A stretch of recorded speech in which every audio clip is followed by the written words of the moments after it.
So তোমালোকৰ class 10ৰ যিটো অসমীয়াৰ ফাৰ্ষ্ট চেপ্টাৰটো আছে এটা কবিতা আছে মাধৱদেৱে ৰচনা কৰা বৰগীত। সো সেইটোৰ যিমান কুৱেশ্যন আনচাৰ আছে গোটেই আজি ইয়াতে আলোচনা কৰা হ'ব। আৰু যিসকলে নতুনকৈ ক্লাছ 10 পাইছা তেওঁলোকৰ বাবে ভিডিঅ'টো বহুত ইম্পৰ্টেণ্ট। আৰু তোমালোকে হয়তো পঢ়িছা যে কবিতাটো কেনেকুৱা ধৰণৰ, তাত কোনে লিখিছে, শ্ৰী শ্ৰী মাধৱদেৱে লিখিছে, আৰু তাত মানে কি মানে মেইন কাহিনীটো কি আছে, তাৰ ভিতৰত কবিতাৰ ভিতৰত কি আলোচনা কৰা হৈছে, তাতে শ্ৰীকৃষ্ণৰ যিটো লীলা আছে বা শ্ৰীকৃষ্ণৰ যিটো মহিমা আছে, তেওঁক যে বহুত মানুহে বহুত ঋষি মুনিসকলে ধ্যান কৰি নাপায়। সো সেইটোৰ বিষয়েও ইয়াতে ভালকৈ আলোচনা কৰা আছে।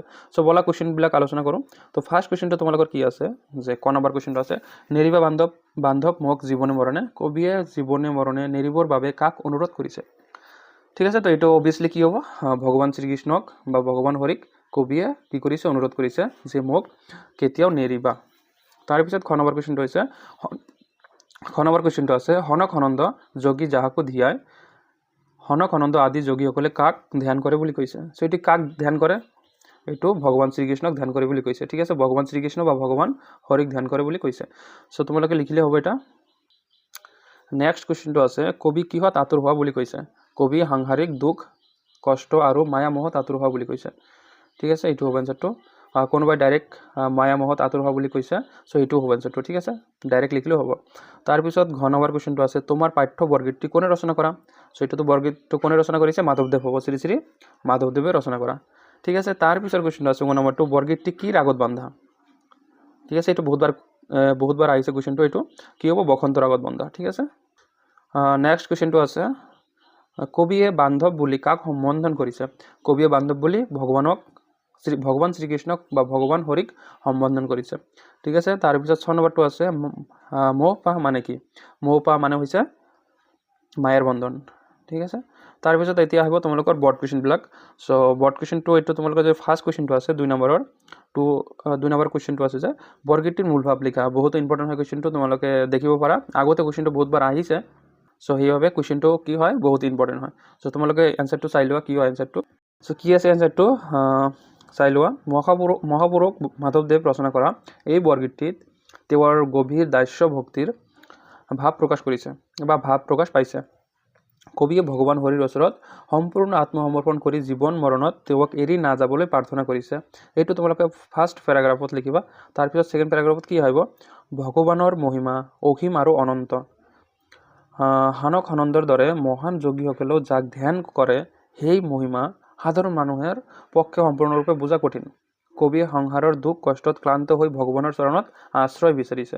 ঠিক আছে, তোমালোকে জানাই যে মূল ভাৱত মানে গোটেই যিটো আছে গোটেই লিখিব নালাগে, মেইন যিটো বস্তু সেইটো লিখিব লাগে। ঠিক আছে, এইখিনি হ'ব। তাৰপিছত লাষ্ট এটা পেৰাগ্ৰাফ লিখিবা, এইটো হৈ যাব তেনেহ'লে। ঠিক আছে, তাৰপিছত কি আহিব, তেওঁৰ মতে বা কবিৰ মতে এইটো লিখিব বা ভগৱানৰ চৰণেই পৰম ধন আৰু ভক্তৰ একমাত্ৰ ভৰসা। সেয়ে কবিয়ে ভগৱানক কৃপা কৰি তেওঁৰ মায়াৰ বন্ধনৰ পৰা মুক্ত কৰিবলৈ আন্তৰিকভাৱে প্ৰাৰ্থনা জনাইছে। এইখিনি লিখিলে হৈ যাব তোমালোকৰ। 4 নম্বৰ কাৰণে আহিব তোমালোকৰ মূল ভাৱটো। ঠিক আছে, 4 বা কেতিয়াবা 5 আহে, কিন্তু মেক্সিমাম কি আহে 4 কাৰণে আহে। ঠিক আছে, সো এইখিনি লিখিলে হৈ যাব। তাৰপিছত কুৱেশ্যনটো তোমালোকৰ কি আছে, যে বৰগীতটিৰ ৰচকৰ চমু পৰিচয় দিয়া, মানে মাধৱদেৱৰ চমু পৰিচয় দিব লাগিব। ঠিক আছে, তেওঁৰ মাকৰ নাম কি আছিল, তেওঁৰ জন্ম কেতিয়া হৈছিল, ক'ত জন্ম হৈছিল, এইবোৰ লিখিলে হৈ গ'ল। ঠিক আছে, আৰু কি তেওঁ মানে ৰচনা কৰিছে সেইবোৰ দুই এটা লিখি দিলে হৈ যাব। সো কি লিখিছোঁ ইয়াতে চাই লওঁ তোমালোকে। বৰগীতটিৰ ৰচক মহাপুৰুষ মাধৱদেৱ। তেওঁ 1489 চনত লখিমপুৰৰ জিলাৰ নাৰায়ণপুৰৰ লেটেকা পুখুৰীত জন্মগ্ৰহণ কৰিছিল। তেওঁৰ পিতৃৰ নাম গোবিন্দগিৰি ভুৱা আৰু মাতৃৰ নাম মনোৰমা আছিল। মাধৱদেৱে শ্ৰীমন্ত শংকৰদেৱৰ প্ৰিয় শিষ্য আছিল আৰু নৱ বৈষ্ণৱ ধৰ্মৰ প্ৰচাৰত গুৰুত্বপূৰ্ণ ভূমিকা পালন কৰিছিল। তেওঁ বহুতো ভক্তিমূলক সাহিত্য ৰচনা কৰিছিল, যাৰ ভিতৰত নামঘোষাৰ আৰু এটা নাম কি, হেজাৰী ঘোষা। ব্ৰেকেট তোমালোকে লিখিব পাৰা, নিলিখিলেও হ'ব, বিশেষভাৱে উল্লেখযোগ্য।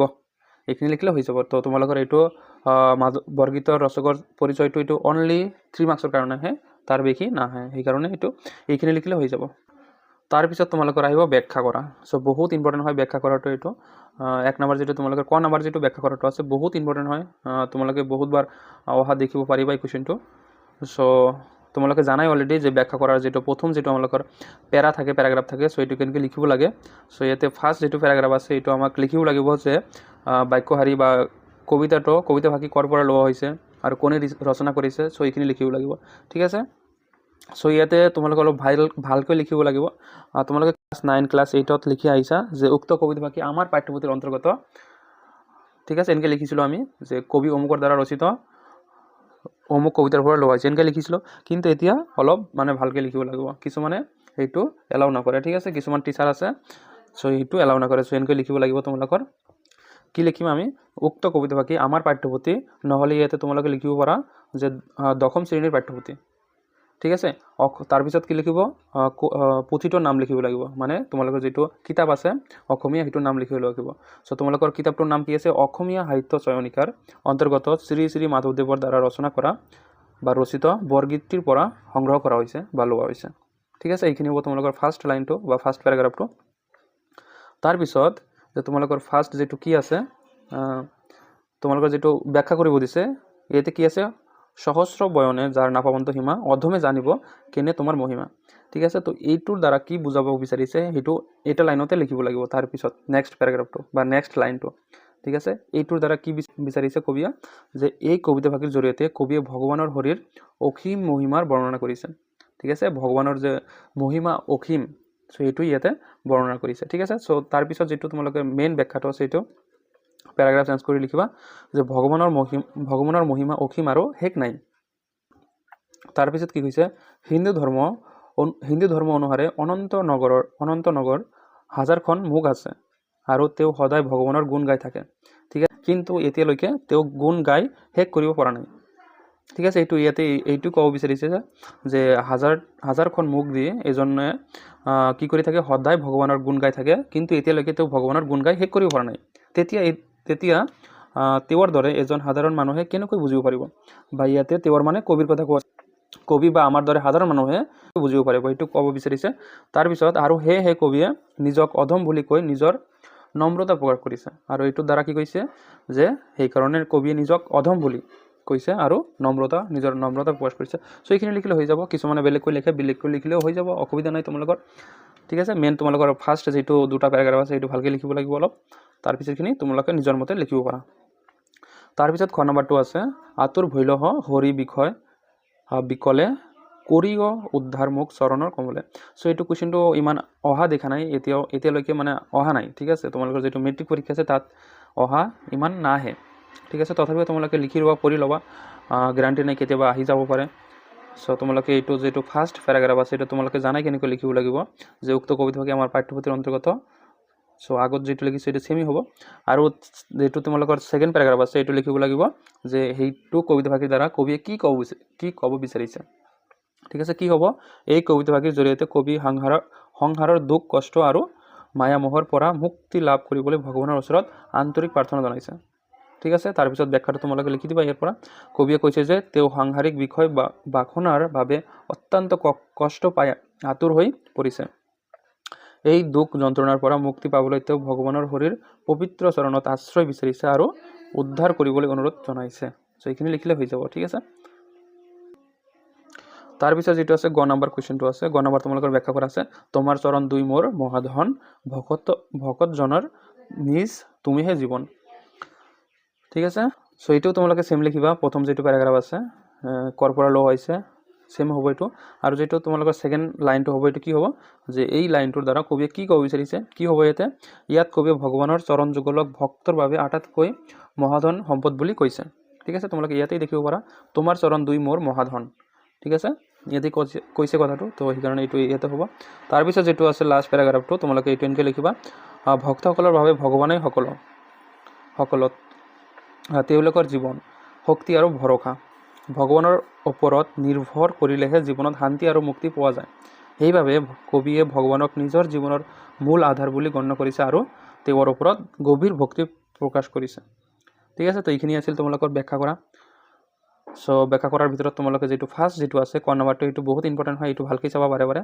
ঠিক আছে এইটোৰ কথা মই বাৰে কৈ দিছো এইটো বহুতবাৰ অহা দেখা গৈছে সো কোৱেশ্চনটো বহুতবাৰ ৰিপিটো হয় তাৰপিছত তোমালোকৰ নেক্সট কোৱেশ্চনটো আহিব এইটো 5 নম্বৰটো বহুত ইম্পৰ্টেন্ট ঠিক আছে 5 নম্বৰটো তোমালোকৰ 4 মাৰ্কছৰ কাৰণে বহুত ইম্পৰ্টেন্ট বহুতবাৰ আহিছে কোৱেশ্চনটো হানক আনন্দ যোগী যাহাকু ধিয়ায় তাৰপিছত কি কৈছে সকল নিগমে যাক বিচাৰি নাপায়, তাৎপৰ্য বিচাৰ কৰা, এইটোৰ বিষয়ে লিখিব কৈছে।